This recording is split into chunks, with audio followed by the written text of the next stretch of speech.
All right. Hi, everybody. We are live. What's your perspective? LENSEC is live today, and we are broadcasting in lots of places. You might be seeing us on Facebook or LinkedIn Live. You might be seeing this on YouTube.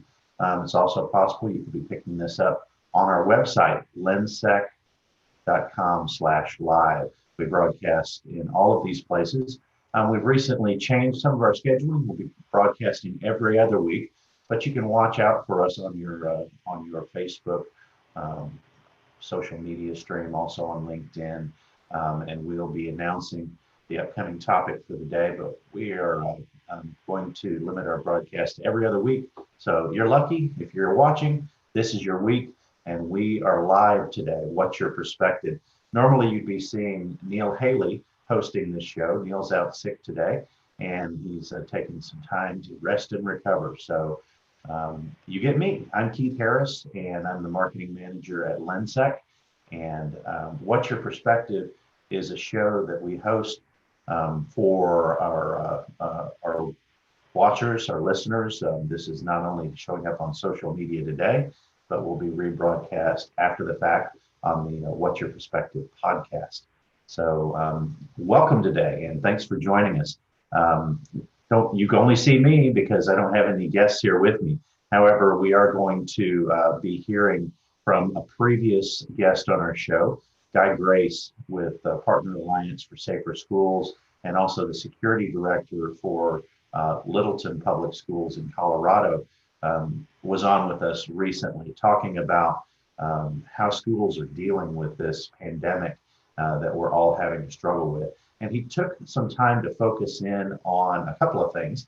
The things that he focused in on for us were not only how things are going in these crazy times with the pandemic happening, but also in taking a look forward at what's happening with the Partner Alliance for Safer Schools, and what people need to consider, what school districts and administrators and security directors need to consider when it comes to reopening schools. I do have some news for you. There's some new guidelines out from the CDC. We're going to go over those guidelines after we hear from Guy. So let me get this up and running here, and we'll hear from Guy Grace. So bear with me just a second while I share my screen and show Guy Grace talking about guidelines for K-12 schools, and he's going to be talking with us for a few minutes about that, and then we'll come back and we'll go over the new guidelines that have been released most recently from the Center for Disease Control. So here we go. Here's Guy.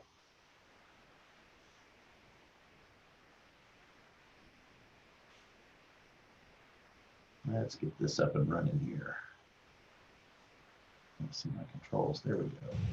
LENSEC Live, What's Your Perspective radio show / TV show. And I'm excited for an unbelievable show again today. I have Keith Harris from LENSEC and also Guy Grace from the past. And Guy, how are you doing today? And how are you surviving quarantine in certain aspects at the beginning of COVID? I know you're in your office now, but how have you been dealing with it? Well, it's been quite challenging, I'm sure, for all of us, the entire country. It's a really sad situation. I'm hoping that we start recovering as a nation, and that includes our schools, as we know that schools are provide such a critical service and education for our students, and they also help to keep society stable. So I'm doing just fine. I'm looking at it as not an extended summer, but that's kind of like where we are in that mode in the basis of safety and security right now, where we're doing, we call it after-hour security, and controlling the access to our schools, and also creating plans and procedures for the hopefully coming up here, returning to school in August. That's great. Guy, you have a lot of experience, many years in security in the school realm. So tell us where you are right now, what's up, what's going on, and I know a lot of people know your name and know your face, but we're excited to have you here. But give those that don't know you maybe a background about yourself. Thank you. Well, I've been here in Littleton Public Schools for 31 years. I've been the Safety and Security Director since 1999, right after Columbine. After that, after the Columbine, our school district decided to create separate the security department into its own entity. Our security's been existent in my school district since the 1980s, but I started in 1989 and been here since then. Before that, I worked contract security for another school district in another city in the state of Colorado. And before that, I was in the U.S. Army and served in the military police. And so it's been an interesting 36 years, on call 24/7, 365. Kind of looking forward to a little bit of a change on that and things, but love what we do, and I'm honored to be here with Neil and you, as always. Thank you for inviting me today. Well, absolutely. It's great always talking to you, Guy. And one of the reasons you're here is your role.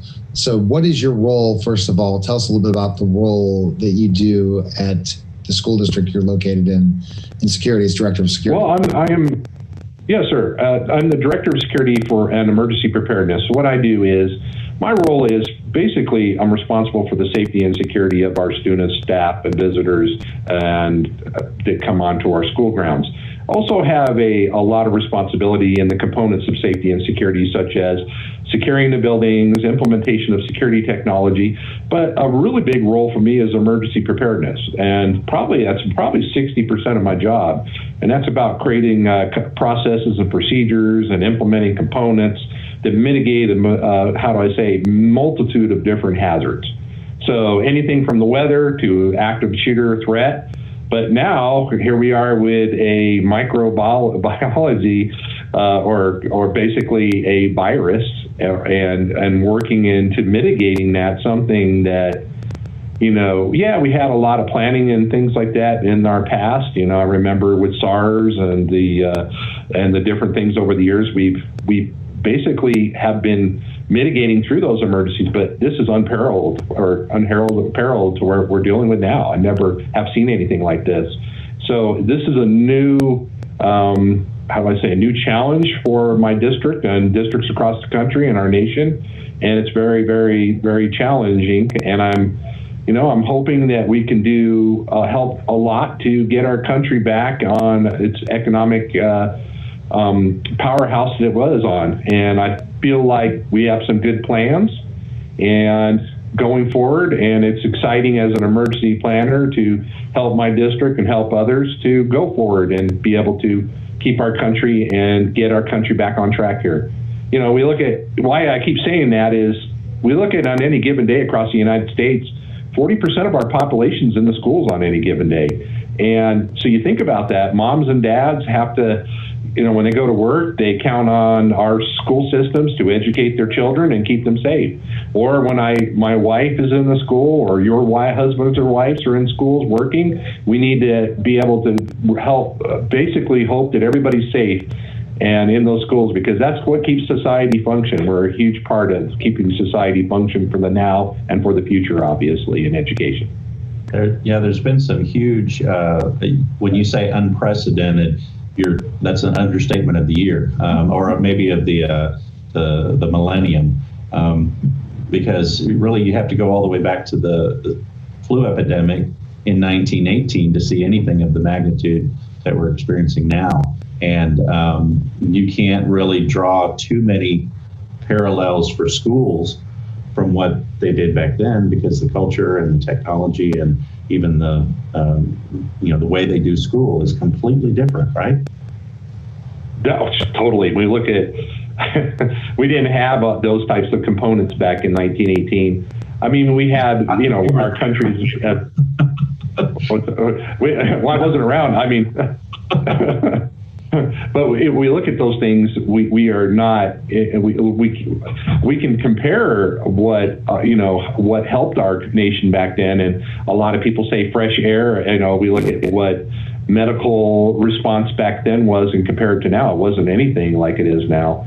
And again, it's a huge challenge, and it's such a huge challenge for us nowadays to make sure that we keep our students safe and our staff safe on any given day with something that we can't even see, or even really, I hate to say it, there's a lot of different opinions everywhere, and that's the challenge for us as the end user, we'll say, like we like to use, but us, the stakeholders in the K through 12, what is our direction and things like that. So we are working hard with all the information that is provided to us from our CDC and from our government above us. And we're going to find out more and more about that in this conversation, because I definitely want to pick your brain in that area, talking about K through 12 and what's happening from someone that's very knowledgeable, that knows firsthand and has maybe some of the inside secrets of what he can say. But before that, let's talk about, we mentioned you're from the past. We didn't mention, you work for a school district. Let's talk about the past before we even get into your role. For people that might not know, tell about what the past is. Well, the Partner Alliance for Safer Schools is a group of volunteers that creates guidelines and recommendations for schools across the country to basically implement processes and procedures and components in a holistic way that enables a school district to basically, in all of the components, we talk about emergency preparedness, we talk about security systems and technology, we talk about incident command, we talk about learning, we talk about culture and climate.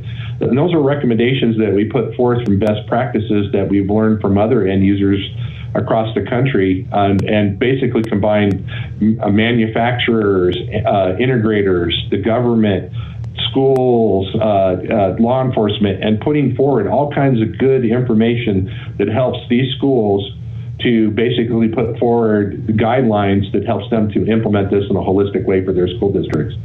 It was recognized by the Department of Homeland Security as a good best practices that can be implemented in schools across the country, and we are honored to be recommended by the Department of Homeland Security in that way, as endorsed by them.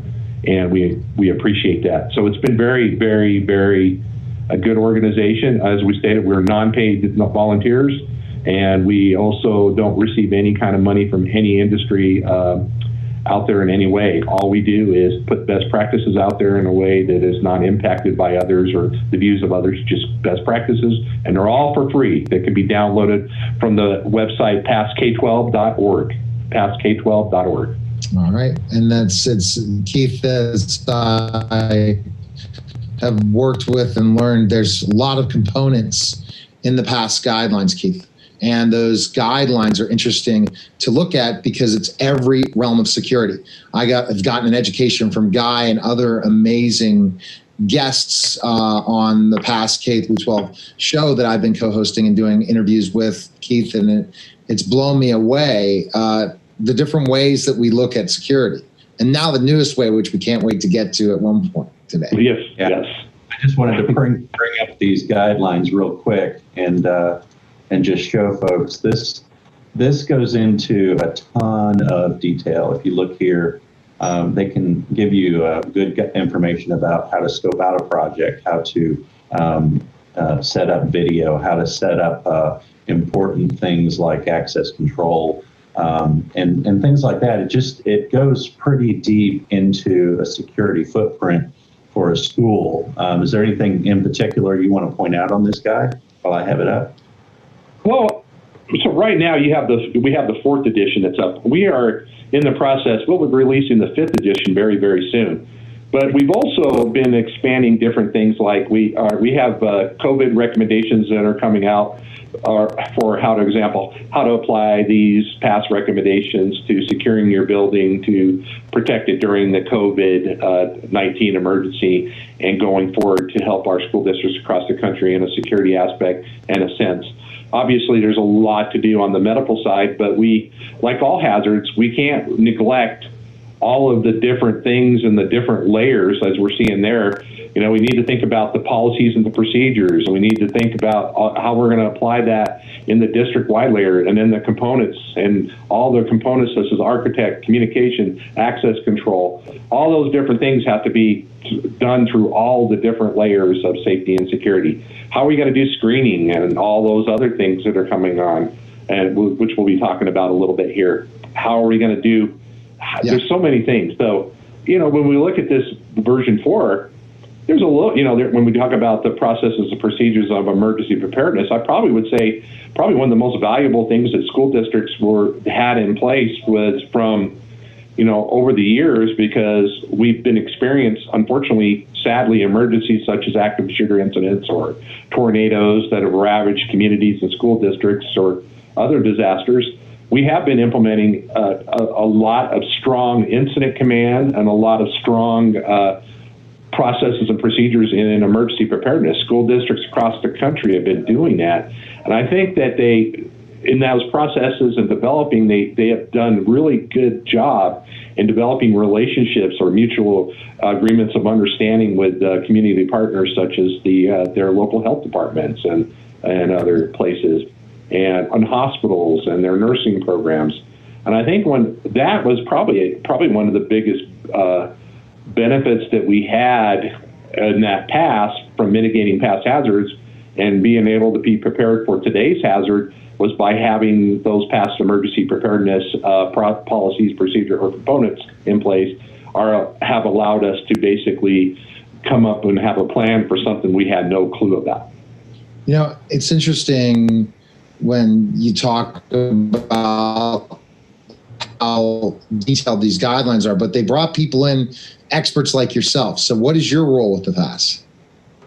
Well, my role is I'm the chairman of the advisory board. So, and also as I move on to new things, I'm going to be also a consultant for the group to go out and help other school districts with implementing school safety, basically helping school districts implement the components of school safety in a holistic way that helps them to build, good programs, what they can do across the country. And that's what my role is. So we're developing that role right now a little bit more. And I'm pretty excited about that. And I'm hoping that what I'll be able to do is help other districts. I wouldn't say an expert. What I would say is I want to help others to avoid some of the pitfalls and challenges and tragedies that I've seen in my career, if that makes sense. If I can help people learn from my mistakes or mistakes that I've observed or triumphs and things like that, I think that's the best thing that I could do as a human being. And see, I consider you definitely an expert in especially certain areas of security. That's knowing it from been there, done it, and try to develop it at your district. This is a wide level. So Keith, he's definitely an expert. Trust me. Sure. Thank you. Yeah. Well, I appreciate it. I would say that what I would say is, it's when we all get the privilege to work for a place for a long time, we do learn a lot. And I hope that, that's what I want to do is I kind of want to be, my role to be, if I could be the professor of hard knocks, let me be that. Well, I have a question for you, and it relates to our partners, our value-added resellers, the people who we rely on to go out to talk to the schools and to build the relationships in the business. What advice do you have for them as security integrators for how they can help their schools adhere and point them towards the PASS guidelines? First of all, what I would say to any integrator out there that is helping our nation's schools, remember what you are putting in, whether it be a motion detector or a door contact or door lock or video management system, your technology impacts many lives and protects many lives on any given day. Man, that protects it in so many different ways that they don't realize that. So integrators are very much, I would say, unsung heroes that a lot of times don't get that acknowledgement of how important they are to helping keeping our schools, nations secure. So what I would say to any integrator is have that pride of what you're doing. It's a partnership. When you go to a school district, you're establishing a partnership with that school district. You're also establishing a partnership with that community. And one of the things that's so important about safety and security, a lot of people neglect to see, is when you sell your house or you're looking to refinance your house for a mortgage or something of that aspect, a lot of the value of your house is tied back to how good that school district is. And safety and security, if the school district's not safe and secure, and not providing an excellent education foundation and educating those children in a way, your value, your property is going to go down. So it's so tremendous about how important integrators are, and just to realize that. So that's why when we recommended the Partner Alliance for Safer Schools.org, or Partner Alliance for Safer Schools website, you could download those recommendations. You could attend our courses, and you can attend our trainings and things like that, and they will help you to basically work with those school districts, work with people like myself, and basically help you to do good business. But again, integrators, if you're listening to this right now, please realize how important you are. You must realize how important you are to keeping our schools safe and doing things and doing good business right now. And it's so important right now because now school districts have another type of threat that we imagined, but not to this extent. I'm just waiting for Godzilla to come out of the ocean next week. Okay. It's so interesting, Guy. When we talked about different things, we're always talking about school shootings in our conversations, or active shooter. We never knew that something like this would, the COVID-19. So talk about now how your life has changed as a security director with COVID-19. I mean, just see, here's the deal. And I worry about this, being through, I remember back in 1999 and when we had Columbine happen and the other school safety emergencies, we get so focused on those types of hazards, but then sometimes in school districts, we can neglect the other hazards, so to say. So my worry is the same situation. Those active threat incidents, those weather incidents, those bullying, those psychological mental health issues, those culture and climate issues, none of those are going to be disappeared. They have not disappeared. They're still there. In fact, I would challenge anybody who would disagree that mental health concerns are probably a lot higher right now than any other time. So what we have to do is we have to create we have to figure out things right now with the new normal. We have a new normal, and those things we have to figure out. How are we going to protect our staff and our students, and basically and go to the next level? And it's a whole new normal. How are we going to ensure that our children are going to be educated for the future in this challenge, and how are they going to be safe and secure? And there's been so many different things that we have to consider as we go forward. And so there's a lot of planning. So if you want me to share, I'd be very happy to share with your audience some of the things that we're thinking about right now that are on our brains. Okay. So there's things that we have to think about in emergency preparedness. Number one, how are we have vulnerable populations in our schools. Our educators, we have educators that might have health issues. We have students that might have health issues. So those are things we have to think about if we bring them back to the schools. How is COVID-19, which we've all seen COVID-19 across the country, it disproportionately or basically affects more people that are vulnerable than the healthy population. So those are things that we have to consider. Well, what are we going to do to ensure that our vulnerable populations are not impacted? So there's things like we have to look at. We're going to have to look at smaller class sizes, which is meaning that, we might have to cut, a lot of schools across the country have class sizes of 30 kids or more. What you might be seeing is staggered schedules and cutting classes sizes down to 12 to 15 students per class, so to say, and staggering. So that means you're going to have split scheduling. So you're going to have some kids will come in. So we're going to probably have schools. Our typical in my district, for example, is schools are occupied by students from 7 to 4 p.m. every day. But now we're going to probably see schools occupied from 7 to 8 p.m. every day and things. So those are things. things that are not going to change. We're going to have to make sure that those schools are safe. We're going to have to also maybe even bring more. We looked at how much building hardening we've done on entrances and things. Now we're going to have to so-called harden entrance monitoring for COVID and virus things. So how is that going to be done and things like that? And there's a lot of things that have to.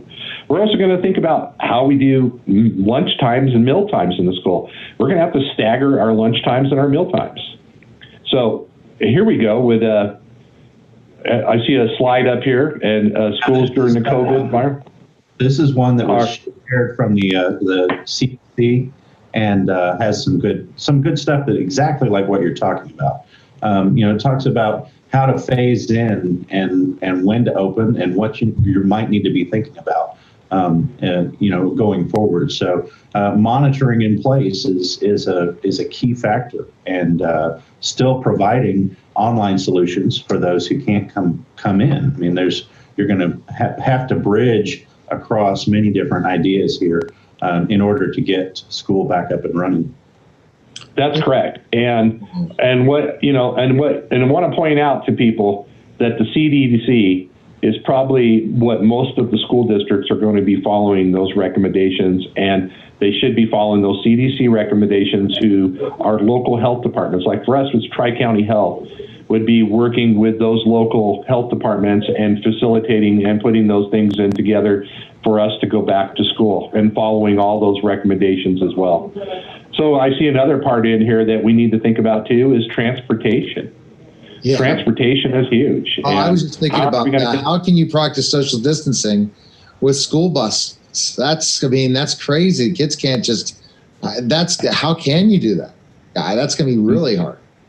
No, and that's the thing about, the most you can do is reduce the risk, and we're going to have to, as you guys know, school buses can carry up to, probably 85 students, Yeah. So we're going to have to cut that back and look at staggering school buses. So what you do see here, if anything, what we're seeing here is expensive, very, very expensive challenges that are going to be. It's almost like you're doubling your operation expenses and things like that to operate these countermeasures to this invisible threat. And we need to think too. We talked about a little bit about mental health, our special needs students. We need to come up having special needs students. How are we going to educate those young people through the challenges that they have to give them a great educational process? And those are things that we are doing. But here's another one is, we need to think about our PPE and our, personal protective equipment and our sanitation standards. As that CDC slide you put up there, those are things, but again, where are we going to go? Our mental health support for students, that's huge. We need to be thinking about how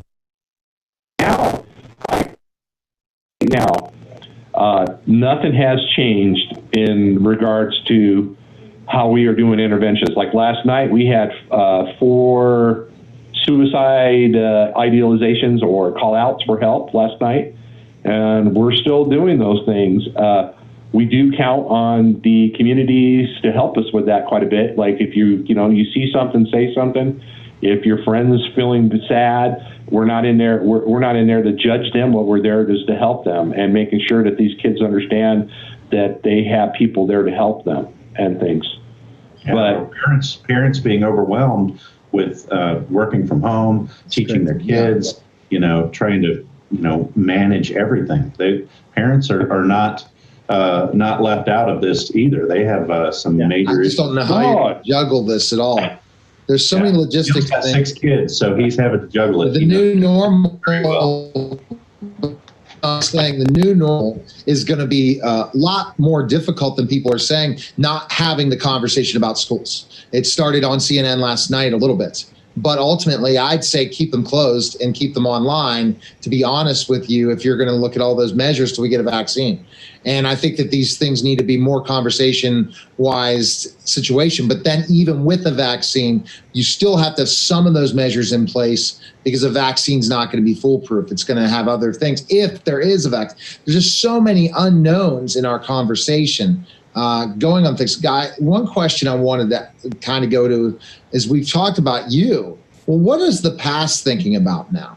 I mean, I'm sure it hit them like, wow, you guys were working on your guidelines, because we were coordinating to try to do some stuff with your fleet management to add our fleet solution types of ideas to the mix, and then COVID hits, and then everybody is like changing we're just going everywhere. How's the past dealt with this, especially non-for-profit organization? How they not expecting, we were expecting all go to ISC West. It was a couple weeks before, and then bam. I mean, I think you and I were planning on hanging out together. Then things got worse and worse, and then they finally canceled it.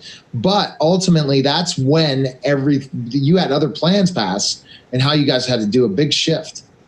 Well, that's why I have a shiny head of mine right now, because of so much glare from doing all these virtual meetings for the last couple of months. So we've had a lot of virtual meetings and things, and it's really sad because, like Neil, when I met you and Keith, I believe over at the ISC last year and things, we really do count on those meetings and the ability for us to go and walk through and learn about new technology or new components that are going to be available to help our nation's schools.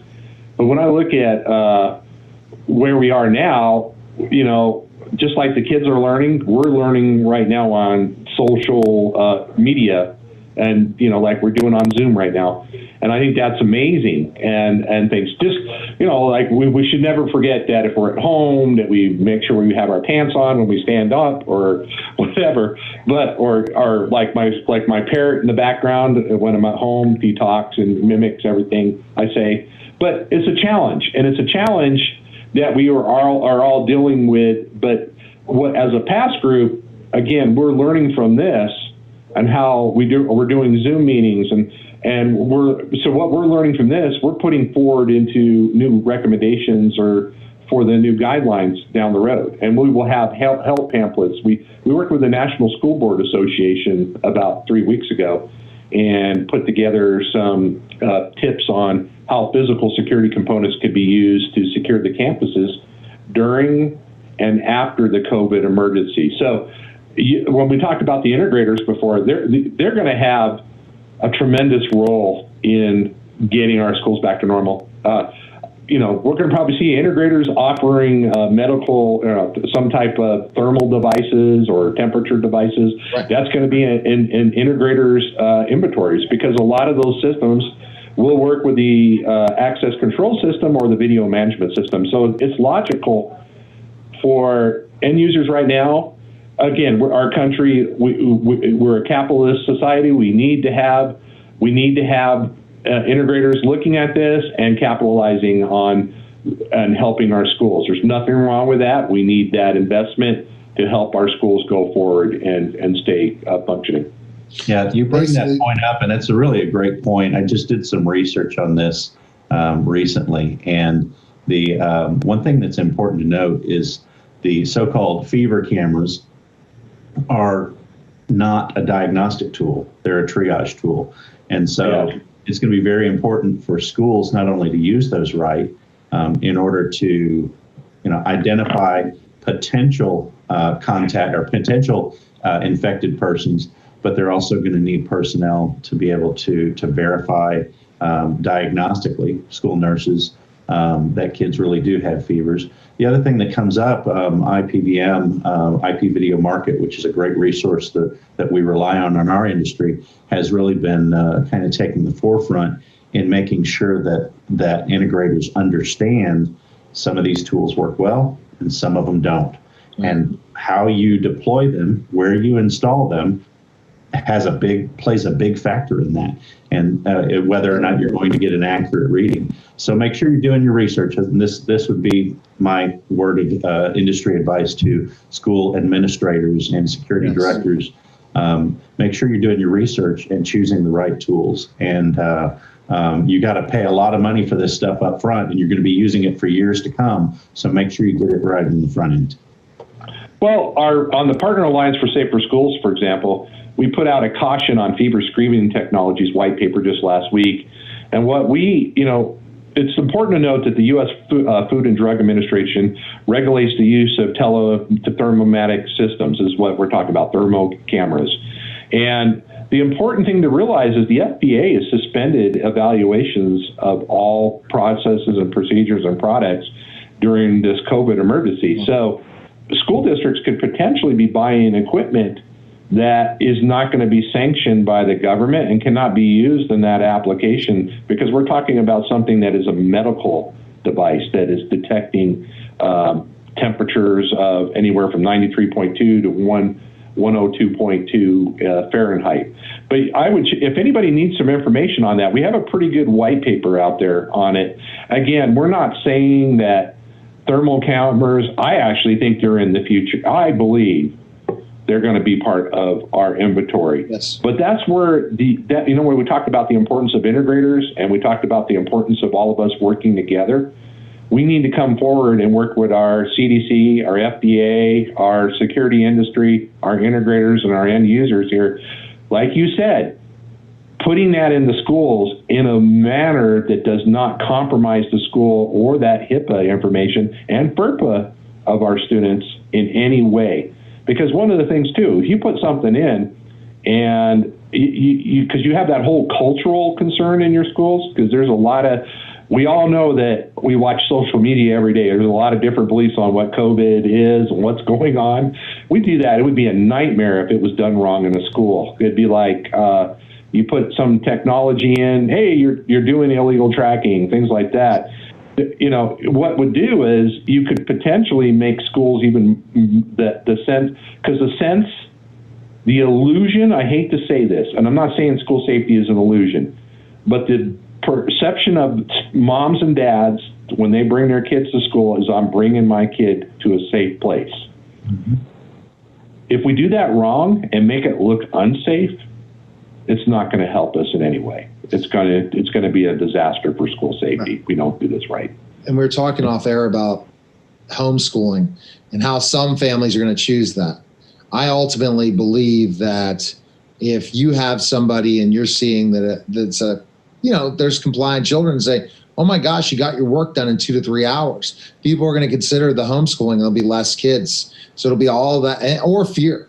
But let's talk about the landscape. Where do you see security now when the kids return to school? That's the biggest thing for me. You've kind of mentioned little pieces of it, but where do you see schools and security regarding COVID-19 once they come back? You mentioned certain things, but now let's talk about security, product security as a security team when they all come back. Well, right now, and I'm going to go to a little bit of this like white paper I've been working on for the National Association of School Boards Association, and I would say that what we're looking at is a lot of entrance hardening. And what I don't mean about entrance hardening, but putting in devices and things like that. How we're going to do detection, how we're going to do screening at the schools.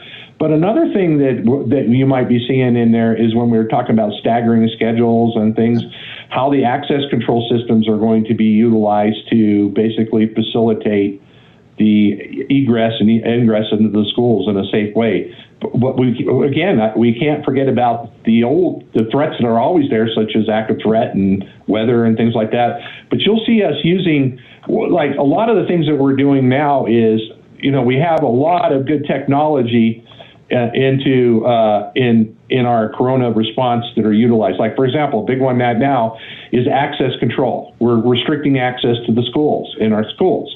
We have the video management systems that allows us to monitor those things. So those are things that are going to be used on every given day. So here's what I would say to you, Neil. the biggest one for us, number one, is emergency and crisis management is huge. And for us as a school going forward, school districts going forward, that's where they need to start. Those things don't cost a lot of money to do. They need to go in there, work with their local health departments, like the slide you guys put from the CDC, and understand the expectations going forward. So planning is huge.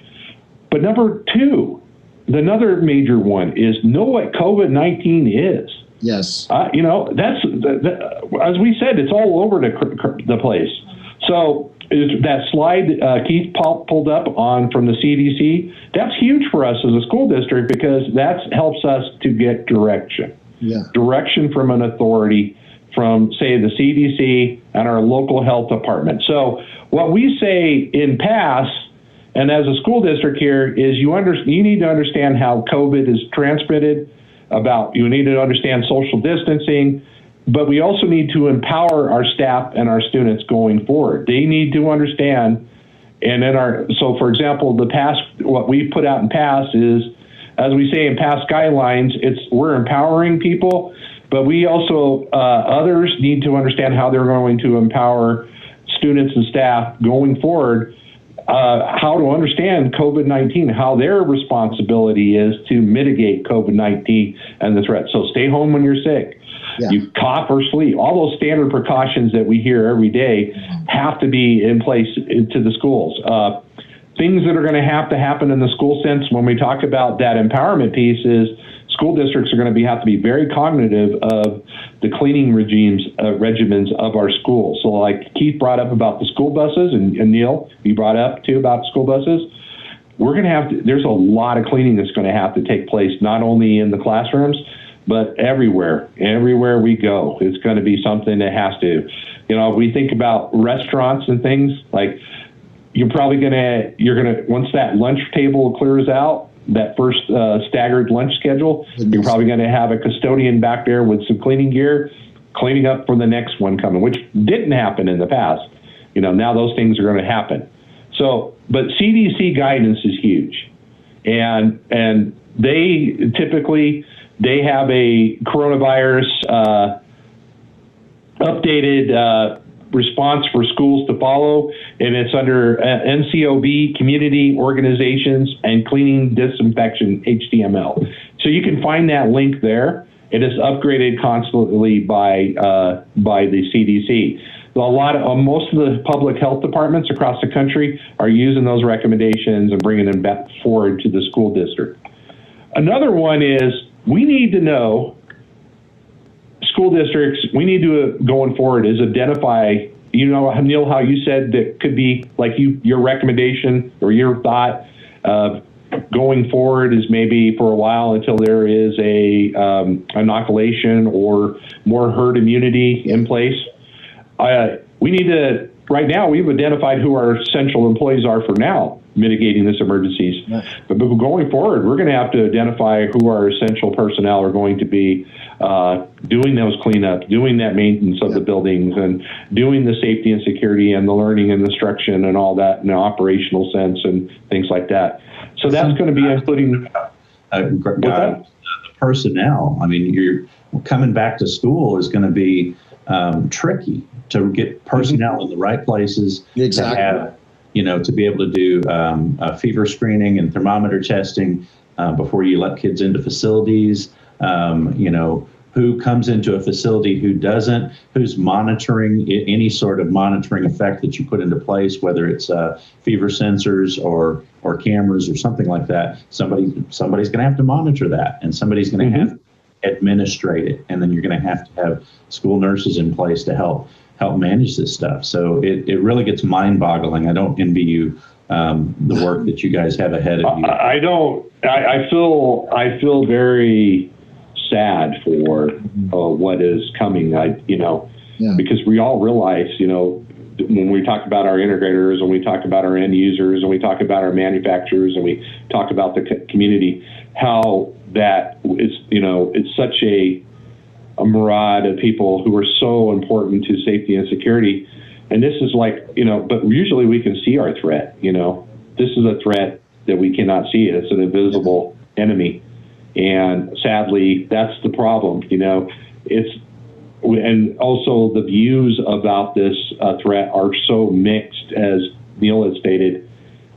They're so mixed everywhere. Yeah. So the biggest thing for us as school officials is go forward in a sense of not creating fear, but creating, how do I say, sorting chaos.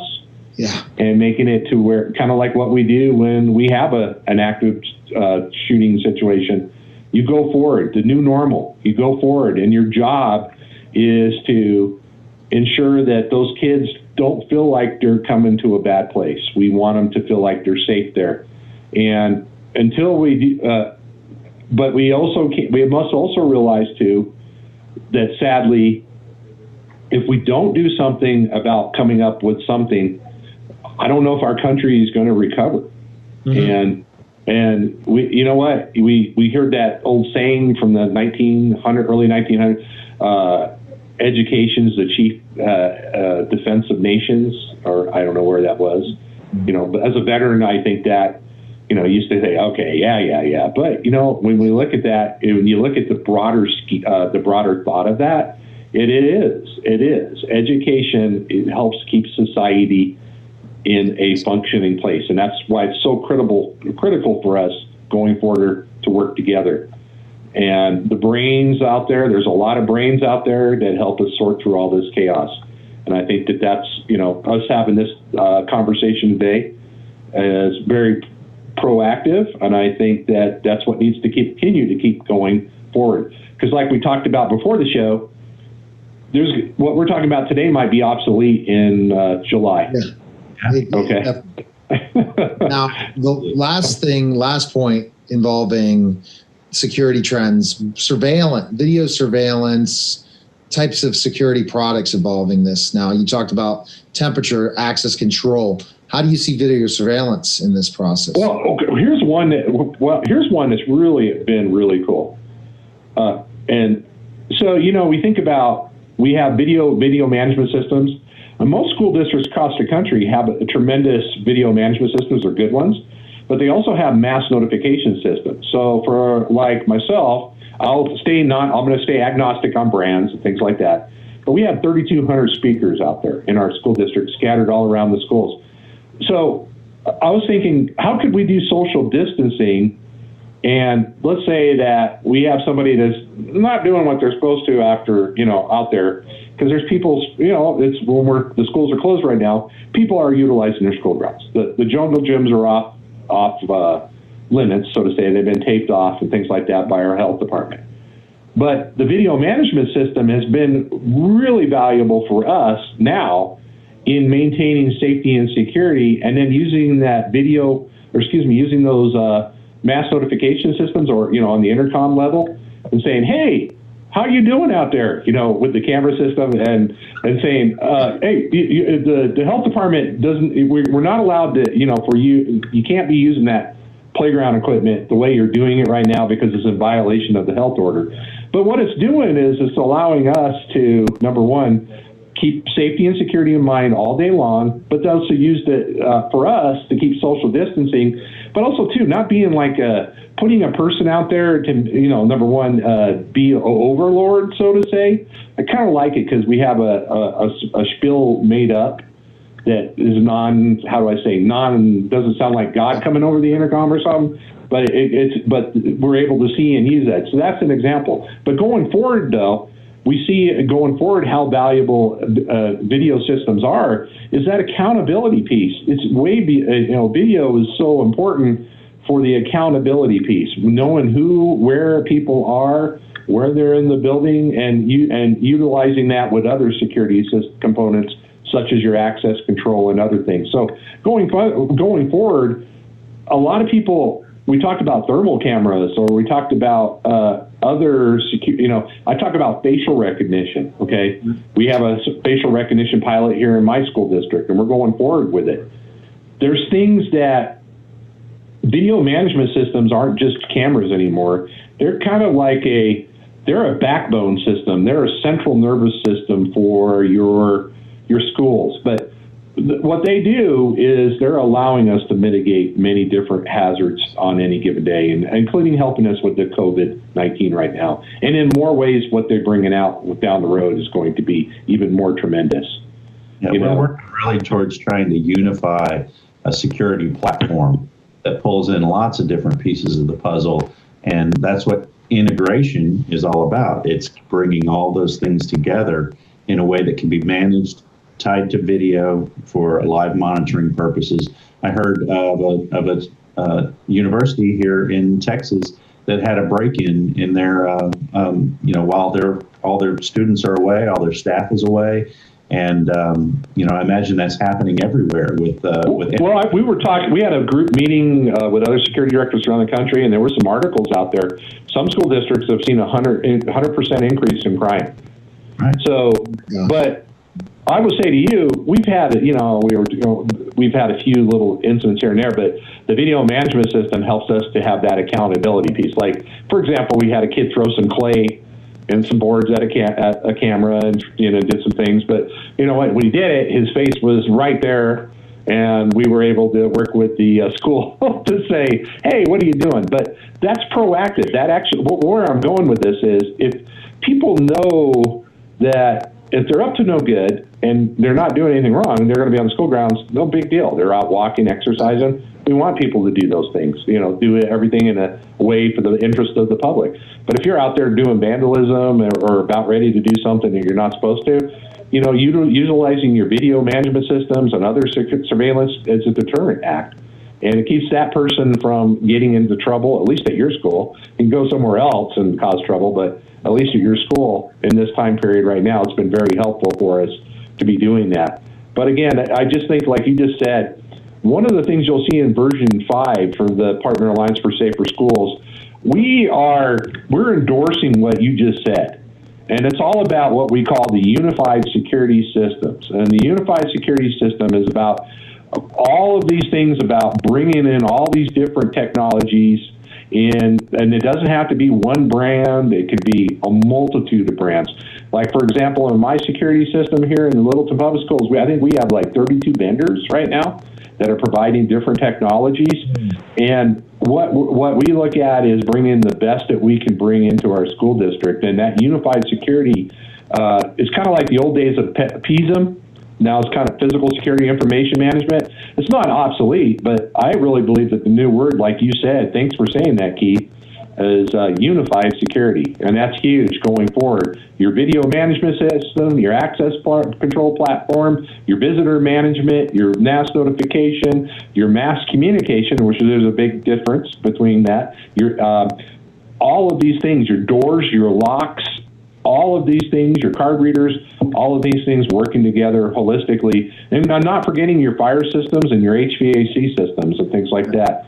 And that's really good. Why, when we talked about integrators and manufacturers in this meeting, is it's so important for those relationships from company to company to be developed. So drives or initiatives can be done to make their technologies work together. And I think that that's important going forward to continue, because what is happening with that unified security approach to school safety is it's improving schools across the country in many different ways to providing safety and security. Now, look, here we are. Here we are going forward, how important the security industry is going to be to helping save the day in the COVID-19. And That's a great conversation with Guy Grace from the Partner Alliance for Safer Schools. That was recorded several weeks ago. Some things have changed in regard to COVID-19 and how schools are moving forward with certain things. I mentioned at the beginning of this conversation today, before we started the video, that there are some certain guidelines that are coming up, and I'm getting ready to pull some of those up for us here and take a look at what's happening now. I mean, this conversation with Guy happened several weeks ago, and so just since then, as a matter of fact, just last week, there was a brand new guideline that showed up from CDC. So let me share my screen here and show what that looks like. CDC here is talking about how to prepare K through 12 school administrators for a safe return to school. This is updated guidelines, and this includes several items that are also worth considering. Let me pull my notes out of the way here and take a look at these guidelines. So at the CDC, I can provide this link to you later down in the comments, but there's many things that they're pointing towards in these guidelines. And I wanted to show you, kind of highlight some of the things that are important, that are really critical for administrators, okay? So engaging, encouraging everyone in school and in the community to practice preventive behaviors. There's nothing new there, but what this is built around is the idea that school is so very important in the child's life. Any child that's going to school has a great deal of social interaction that they're dealing with, and there's many different things that are key to consider. And so when you're looking at some of these guidelines here, other things that are important are developing mitigation strategies and implementing multiple different ones, such as social distancing, using face coverings at school. Hand hygiene is always important at schools. And there's a new word that I learned called cohorting. And if I pull this back up, I can show you what cohorting is. Cohorting is sometimes called potting. It's a new term for a strategy that schools are using to limit contact between students, student to student, student to staff, staff to student, etc. And so this is part of the school's effort to limit transmission of disease within the school. Part of this includes decreasing opportunities of exposure, reducing contact with shared surfaces, facilitating a more efficient contact tracing at schools in the event of a positive case. And so part of this also involves keeping student cohorts together in one classroom and having teachers rotate between the classrooms. Schools can alternate cohorts by days or weeks, and with cohorts assigned to specific days or weeks. And they can also use a hybrid approach with some of these cohorts, pod groups of kids assigned to in-person learning and others assigned to online learning. So that you'll see some of these being implemented in school as we head into later this month and into September for schools to get started again. Other things that are important to note here are communicating, educating, and enforcing appropriate hygiene and social distancing practices. Some of the things that you'll see is a limitation or a cancellation of extracurricular activities where social distancing isn't feasible. You'll also, school administrators will want to take into account the level of community transmission. So there's many different things here to take a look at. They could, they definitely want school administrators to determine underused or underutilized school spaces to increase classroom space and to facilitate social distancing. And this might include some classes outside where it's feasible. I hope they don't do that in South Texas, but some places where the weather is nicer outside and not over 100 degrees in the summer might make good sense. So I'll make sure I share this with you down in the comments below. And this is at the CDC, and it's called Preparing K through 12 School Administrators for a Safe Return to School in the Fall of 2020. So those there's some updates for you on the conversation we had with Guy Grace earlier in the year, and he did bring up some great points. Go to passK12.org to learn more about the guidelines. The 5th edition Pass K through 12 school guidelines are still pending publication, but they should be coming out very soon.